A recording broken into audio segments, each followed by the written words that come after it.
His hands shook as he loaded the rifle. The group of young Marines at the next shooting bench exchanged glances and barely suppressed their laughter. "Look at the old man trying to play soldier," one of them whispered. Probably never held a real weapon in his life. The elderly man in the faded baseball cap said nothing, just methodically checked his scope settings with trembling fingers. But when he squeezed the trigger for the first time in 20 years, every sound on the firing range suddenly stopped. And you would have stopped breathing too if you'd seen what happened next. Saturday morning at Camp Pendleton's outdoor rifle range. The California sun was already beating down hard by 9 a.m., promising another scorching day in North County San Diego. The weekend civilian shooting program was in full swing. A mix of retired military, local gun enthusiasts, and young Marines on their day off looking to improve their marksmanship skills. At lane 15, Arthur Bishop carefully unpacked his rifle case. He was 71 years old, thin and weathered like an old piece of leather left too long in the sun. His hands showed the tremor that comes with age, made worse by the medications he took for his heart condition. He wore a simple green baseball cap, jeans that had seen better decades, and a polo shirt that hung loose on his diminished frame. To anyone watching, he looked like countless other retirees who showed up at shooting ranges across America, trying to recapture some echo of their younger days. The rifle he pulled from the case was nothing special either. A basic Remington 700 in .308 caliber, the kind you could buy at any sporting goods store. The scope was decent, but not expensive. Everything about Arthur Bishop and his equipment screamed amateur, weekend warrior wannabe. 3 lanes over, a group of 4 young Marines were setting up their own equipment.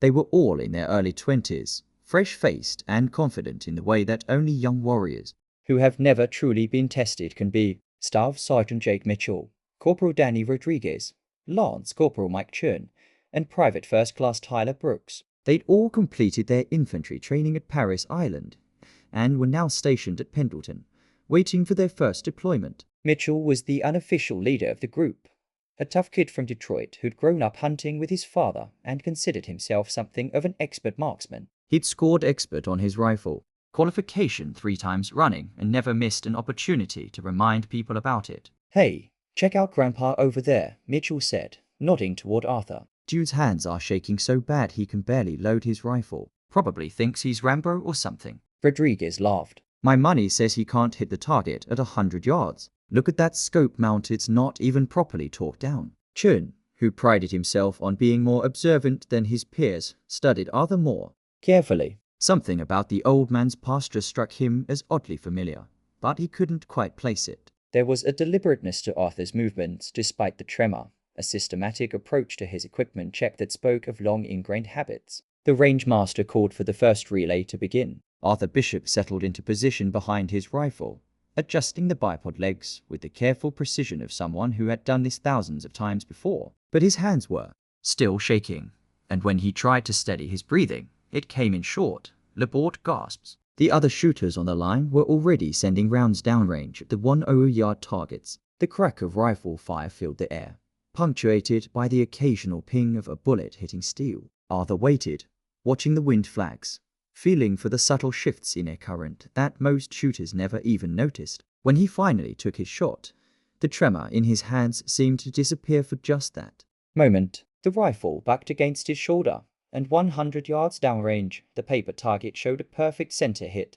The young Marines weren't paying attention. They were too busy with their own shooting, calling out their scores and trash-talking each other in the good-natured way that military units always did. Mitchell had put together a decent group, all within the 8 ring. Rodriguez was struggling a bit with his breathing technique. Chun was methodical but slow. Brooks was just trying not to embarrass himself. Arthur continued shooting, one careful shot after another. His breathing settled into the rhythm he'd learned 50 years ago, and the tremor in his hands seemed to fade into irrelevance when it mattered most. Each shot found the center of the target with mechanical precision. After the first string of fire, the range went cold, and all shooters moved forward to check and change their targets. Mitchell glanced over at Arthur's target as he walked past, expecting to see the scattered holes of an amateur shooter. Instead, he saw 5 bullet holes clustered in the center ring, so close together they almost looked like one larger hole. "Must be closer than 100 yards, Mitchell muttered to Rodriguez. No way that old guy shot that group. But when they returned to the firing line, the range master announced they were moving to the 200-yard line. then 300. At each distance, Arthur Bishop continued his methodical shooting. No rapid fire, no showing off, just one carefully placed shot after another. And at each distance, his groups remained impossibly tight. The young Marines were starting to notice. What had begun as casual mockery was slowly transforming into puzzled respect. Mitchell's groups were respectable for a young Marine, but they looked scattered and amateur compared to the surgical precision Arthur was demonstrating. At 400 yards, something extraordinary happened. Arthur's first shot hit dead center. His second shot, fired 30 seconds later after checking wind conditions, hit so close to the first that it enlarged the hole without creating a new one. His third shot did the same. By his fifth shot, he had what snipers call a one-hole group, 5 bullets through essentially the same hole at 400 yards. Chun was the first to walk over. "Excuse me, sir," he said, his voice carrying a new note of respect. "That's some incredible shooting. Where'd you learn to do that?" Arthur looked up from his rifle, his withered face showing the faintest hint of a smile. "Long time ago, son. Different lifetime." Mitchell approached, his earlier arrogance replaced by genuine curiosity. "Sir, I've never seen civilian shooting like that. That's sniper-level accuracy." Arthur's hands resumed their tremor as he set the rifle down. "Used to be better," he said quietly. "Age catches up with everyone." What the young Marines didn't know was that Arthur Bishop wasn't just any old man playing with rifles. He was Arthur Bishop, former Staff Sergeant, United States Marine Corps, 1st Marine Division. In Vietnam, he'd been known by a different designation, Scout Sniper, assigned to the 1st Battalion, 3rd Marines. Between 1969 and 1971, Arthur Bishop had been responsible for 47 confirmed kills, making him one of the most lethal snipers of the Vietnam War. But Arthur's story wasn't just about the numbers. It was about the missions that never made it into any official records. The night insertions deep into enemy territory. The reconnaissance work that saved countless Marine lives. The impossible shots taken under conditions that would have broken lesser men. In 1970, during the siege of Firebase Charlie, Arthur had spent 4 days alone in a tree, without food or water, providing overwatch for a Marine patrol that had been cut off by North Vietnamese forces. He'd made 17 confirmed kills during those 4 days, each shot carefully calculated to create maximum psychological impact on the enemy while providing cover for the trapped Marines to extract safely. His most famous shot, though it remained classified for 30 years after the war, came during Operation Prairie Fire in Laos. Arthur had been part of a classified cross-border reconnaissance mission when his team was compromised. Enemy forces were closing in from 3 sides, and extraction was still 20 minutes away. From a prone position on a ridgeline,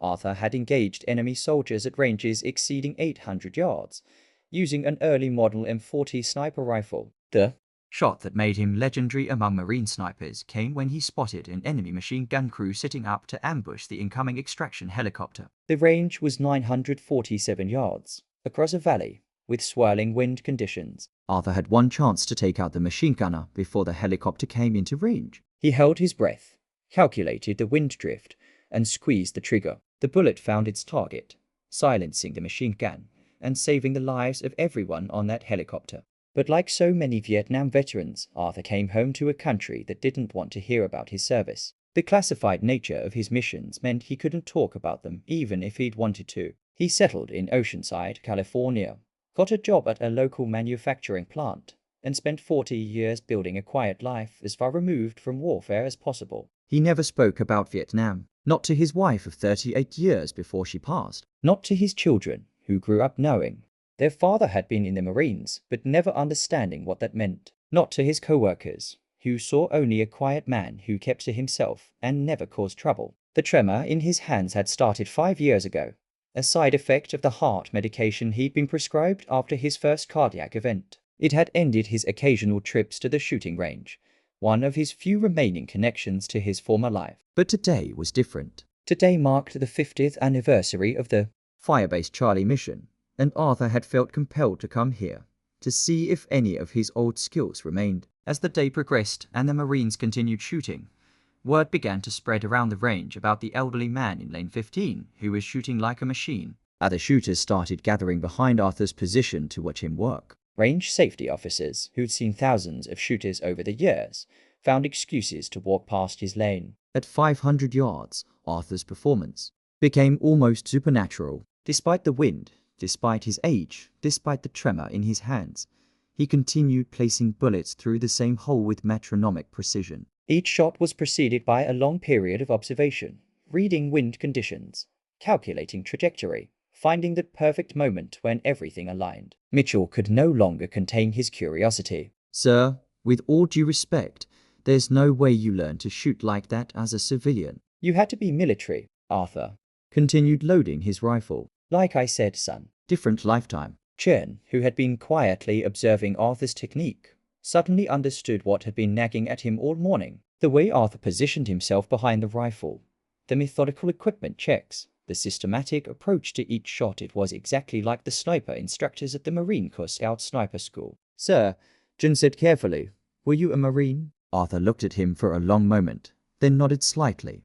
"Long time ago." Rodriguez pressed further. "What unit, sir?" "First of the 3rd. Vietnam." The young Marines exchanged glances. They all knew enough military history to understand what that meant. 1st Battalion, 3rd Marine Regiment had seen some of the heaviest fighting of the Vietnam War, but they still didn't fully grasp what they were seeing. It was Brooks, the youngest of the group, who asked the question that changed everything. "Sir, were you infantry?" Arthur finished adjusting his scope and settled back behind his rifle. "Scout Sniper," he said simply. The words hit the young Marines like a physical blow. Scout Sniper, the elite of the elite. The men who operated alone or in pairs, deep in enemy territory, making the impossible shots that saved Marine lives and turned the tide of battles. Mitchell's cocky demeanor evaporated completely. "Sir, how many confirmed kills?" Arthur was quiet for so long that they thought he wasn't going to answer. When he finally spoke, his voice was barely above a whisper. 47. The number hung in the air like a thunderclap. 47 confirmed kills meant Arthur Bishop was not just a veteran sniper, he was one of the most successful snipers in Marine Corps history. He belonged in the same conversation as Chuck Mahoney and Adelbert Waldron,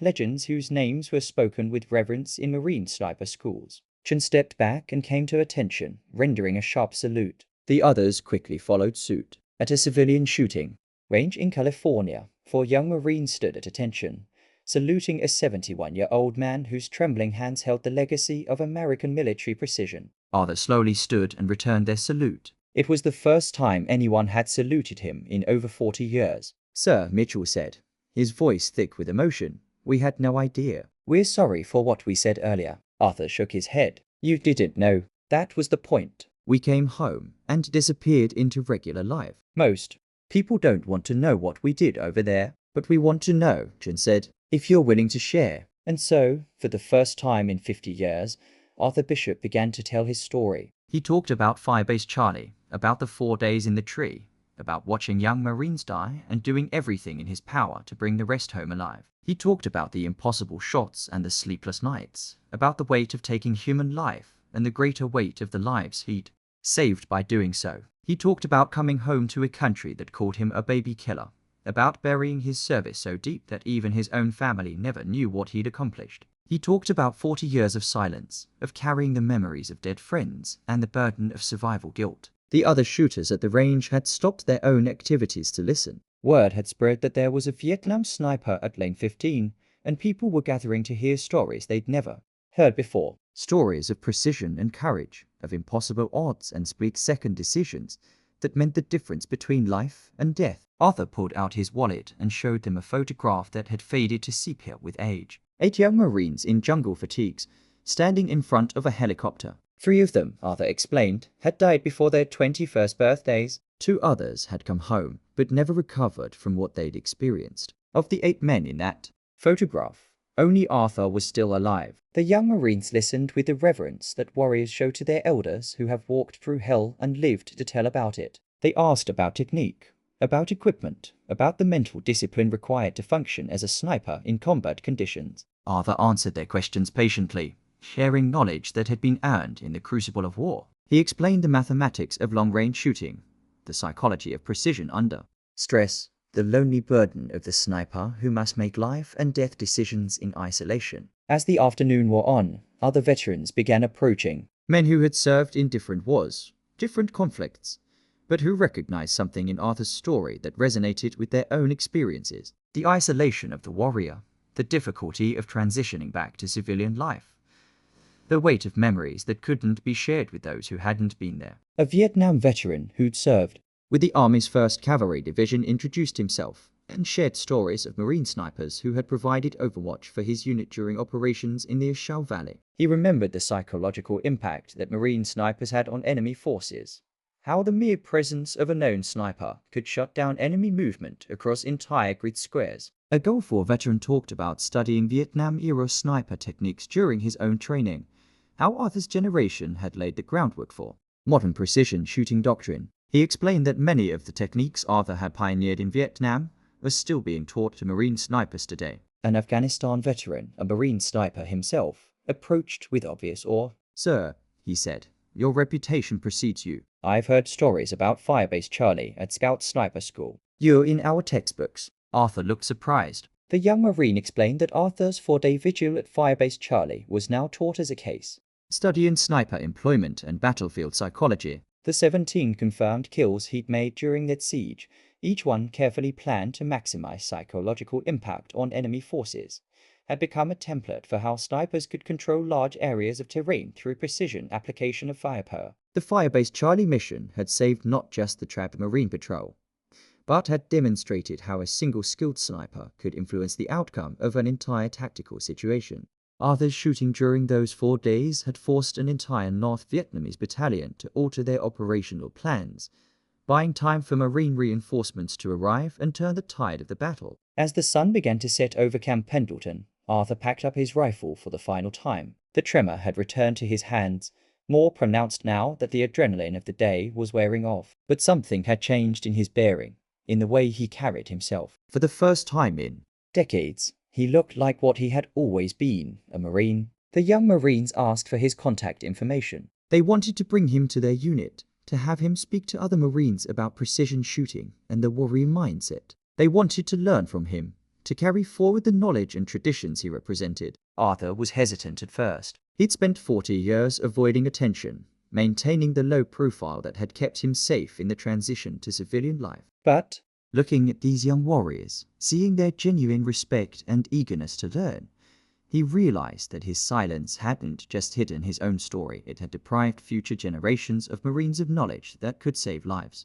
Mitchell asked if Arthur would be willing to visit their unit's scout sniper platoon. The platoon commander, he explained, was always looking for Vietnam veterans who could share their experiences with the current generation of Marine snipers. For the first time that day, Arthur smiled. A real smile, not a polite acknowledgement he'd been showing all afternoon. "I think I'd like that," he said. 3 weeks later, Arthur Bishop stood in front of 40 Marine Scout snipers at Camp Pendleton Sniper School. He wore a simple button-down shirt and khakis, still looking more like a retired factory worker than a legendary warrior. But when he began to speak, when he started sharing the hard-won knowledge of 50 years, the room fell completely silent. He talked about patience, about the discipline required to wait hours or days for the perfect shot. He talked about the responsibility that comes with precision, about understanding that every bullet fired in combat carries the weight of moral consequence. He talked about the loneliness of the sniper's role and the importance of maintaining humanity in the midst of inhumanity.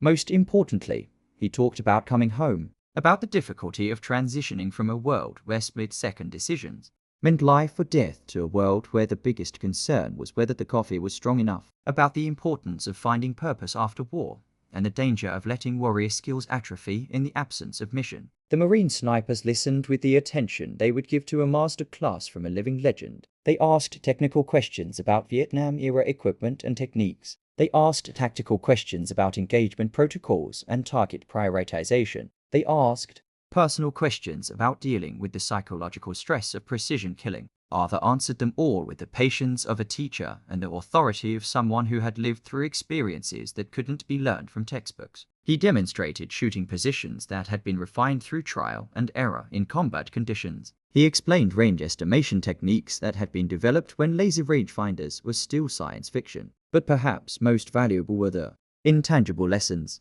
The way Arthur carried himself, the quiet confidence that comes from having been tested under the most extreme conditions and found sufficient. The humility of a warrior who understood that skill was meaningless without purpose, that precision was worthless without context. After his presentation, Arthur was approached by the school's commanding officer, a lieutenant colonel who had spent 20 years in the Marines and had never met a Vietnam sniper of Arthur's caliber. The officer asked if Arthur would consider becoming a regular instructor, sharing his knowledge on a more formal basis. Arthur thought about it for a long moment. He was 71 years old. His hands shook, and his heart wasn't what it used to be. But looking around the room at these young Marines who were preparing to carry forward traditions that he had helped establish, he realized that his war wasn't really over. It had just entered a different phase. "I'd be honored," he said. Over the following months, Arthur Bishop became a fixture at the Marine Corps Scout Sniper School. He taught classes on fieldcraft and observation techniques. He shared stories of Vietnam that illuminated lessons about mental discipline and tactical patience. He became a bridge between the combat experience of his generation and the training needs of the current one. His hands still trembled when he handled equipment, but when he settled behind a rifle, when the fundamentals of marksmanship took over, the years fell away and he became again what he had always been, a precision instrument of American military power. The young Marines who had mocked him that first day at the range became some of his most devoted students. Mitchell, Rodriguez, Chern, and Brooks all completed Scout Sniper School and deployed to combat zones where they applied lessons learned from a 71-year-old man whose best years were supposedly behind him. They carried with them not just technical knowledge about shooting and fieldcraft, but something more valuable, an understanding that military service doesn't end with retirement, that knowledge gained in combat carries with it an obligation to pass that knowledge forward, and that respect for those who came before isn't just military courtesy, it's a recognition of the continuous chain of service that connects one generation of warriors to the next. Arthur Bishop never regained the steady hands of his youth, but he discovered something more valuable, the understanding that a warrior's greatest victories sometimes come not on the battlefield, but in the quiet moments when knowledge passes from one generation to the next, ensuring that the lessons learned in blood are never forgotten. The trembling hands that had once embarrassed him became symbols of service, reminders that even legends age, but that the traditions they represent are timeless. Every shake of his weathered fingers carried with it the weight of American military history, the precision of 47 confirmed kills, and the promise that the next generation of Marine snipers would be ready for whatever challenges they might face. Sometimes the most important battles are fought not with bullets, but with words. Sometimes the greatest victories come not from taking life, but from preserving the knowledge that protects life. Sometimes the most legendary warriors are the ones who understand that true strength lies not in what you can do, but in what you can teach others to do. Arthur Bishop learned that lesson at 71 years old, on a shooting range in California, when 4 young Marines looked past the trembling hands and saw the legend underneath. He learned that respect, once earned, never truly fades, it just waits for the right moment to be recognized again. If this story moved you, if it made you think about the veterans in your own community who carry untold stories of service and sacrifice, then share it. Honor the Arthur Bishops who walk among us unnoticed. Take the time to look beyond the surface, to see the warrior beneath the weathered exterior. Remember that legends don't always announce themselves. Sometimes they're sitting quietly at the next shooting bench, waiting for someone to recognize what they once were and what they still are. Subscribe for more stories of hidden heroes and forgotten legends, and hit that like button if you believe that military knowledge and traditions deserve to be preserved and passed forward. In the comments below, tell us about a veteran in your own life whose story deserves to be told. Let's make sure their sacrifices and their wisdom aren't lost to time.